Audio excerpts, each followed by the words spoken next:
तो इस बार की स्टोरी में हम लोग स्टार्टिंग करवा चौथ से कर देते हैं। मतलब अभी तो बहुत दूर है करवा चौथ हमारी स्टोरी में, बट हम लोग स्टार्ट कर देते हैं क्योंकि आज करवा चौथ है तो उसी दिन से स्टार्ट कर देते हैं, ठीक है। तो बहुत प्यार था हम दोनों की स्टोरी में, बहुत ज़्यादा, इतना प्यार था मैं बता नहीं सकता आपको। इतना ज़्यादा हम लोग लड़ते थे और इतना प्यार क्या करते थे एक दूसरे से, पूछो मत। तो हम लोग की लव स्टोरी में फिर करवा चौथ आया, उसने मेरे लिए फास्ट रखा और मैंने उसके लिए।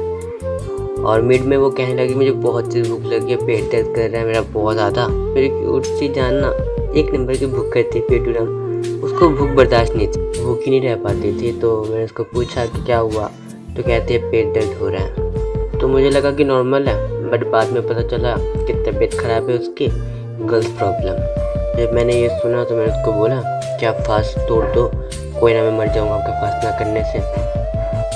तो उसने मुझे कहा, मुझे आज भी याद है क्या बोला था कि आपको बकवास करने के अलावा कोई काम आता है? हाँ, अगर नहीं आता तो बता दो। आप जब आपको बकवास ही करनी होती है ना तो आप मुँह ही मत खुला करो, बंद ही रखा करो। और मैं हंसने लगा था वहाँ पर। मेरा तो सिंपल है, मुझे अगर 3 दिन तक बिना खाऊं तो मेरा जलता है, मुझे भूख नहीं लगती। बट उसको बहुत तेज़ भूख लग जाती है, वो भूख ही नहीं रह सकती। उसके लिए करवा चौथ बहुत मुश्किल था, बट फिर भी उसने एंड तक किया। मैंने उसको बोला कि अब तारे निकल गए, तारे देख के अब अर्घ दे के खा लो। कहती नहीं, मैं चाँद को अर्घ देकर तब भी खाऊंगी। और उसने चाँद को अर्घ देकर ही खाया।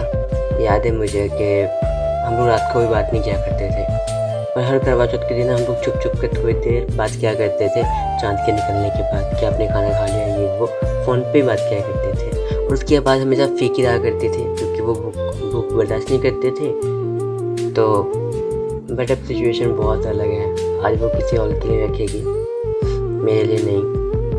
कभी कभी सोच कर बहुत बुरा लगता है यार कि जो लड़की सिर्फ मेरी थी, सिर्फ मेरी, जिसके आसपास मैं किसी को भटकने नहीं देता था, आज वही मुझसे इतनी दूर है कि मुझे चाह के भी नहीं पा सकता। और करवा चौथ के अगले दिन ही वो भूखरी इतना ठूस ठूस के खाती थी, पूछो मत। और मुझे बताया करती थी मैंने ये खाया, मैंने वो खाया, मैंने ऐसे खाया, और तब भी उसको कुछ लगता नहीं था। आप पर थी वो एकदम, ठीक है। तो बहुत ज़्यादा हंसते थे हम लोग उसके ऊपर, मतलब बहुत हंसता था उसके ऊपर कि इतना खाती हो, आपको लगता नहीं कहाँ जाता है आपका खाया पिया। हम लोग सारा दिन मस्ती किया करते थे, सारा दिन एक दूसरे से बातें करना, रात को बातें करना, फुर्सत ही नहीं होती थी हमें एक दूसरे से बात करने के अलावा, कोई काम ही नहीं होता था। जब मम्मी ना हो तो फ़ोन और अगर उसकी मम्मी आ जाए तो हम चैट किया करते थे, मतलब करते ही रहते थे कंटिन्यूसली बात, हटते ही नहीं थे हम लोग।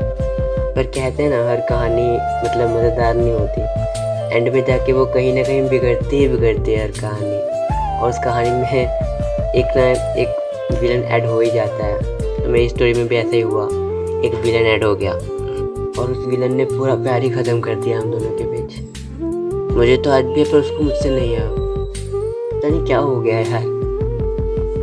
और उसके बाद हमारी लव स्टोरी में एक डेविल पार्ट आ गया कि हम दोनों को एक दूसरे से बिछड़ना पड़ गया। बातें बहुत कम होने लगे, जहाँ सारा दिन बात किया करते थे, सारी रात बात किया करते थे, वहाँ से दिन में हम लोग 1 घंटा बात किया करते थे। और रात को बात होती ही नहीं थी, मैं रात के 3 बजे तक जागता था उसके लिए। मैं उससे बात करने के लिए भी तरह से आया करता था, पर हमारे लाड साहब तो पूरे 24 घंटे में सिर्फ 1 घंटे ऑनलाइन आया करते थे हमसे बात करने के लिए। मैं सोचता हूँ कि यार मैं हर पल हर वक्त बेचैन रहता था कि अब बात हो जाए, और वो सारा टाइम किसी और के साथ स्पेंड किया करती थी। और जब मैं उसे इस बात पर डांटता था कि आपको वक्त नहीं मिलता, आप ऑनलाइन नहीं आते, तो मैं ही फंस जाया करता था यार, मुझसे गुस्सा हो जाया करते थे। और फिर जो 1 घंटे बात हुआ करती थी वो भी बंद हो जाते थे। फिर मैं उसको सॉरियाँ बोला करता था, सॉरी पता नहीं इतनी सॉरी बोली है ना मैंने। अगर मैंने किसी पत्थर को बोला होता ना तो शायद वो पत्थर भी मुझसे तंग होकर कहता कि यार बोल तुझे क्या चाहिए। बट मेरे लाड साहब को तो शायद मुझसे मोहब्बत कभी थी ही नहीं, उनको सिर्फ जाना था और सिर्फ जाना था और चले गए।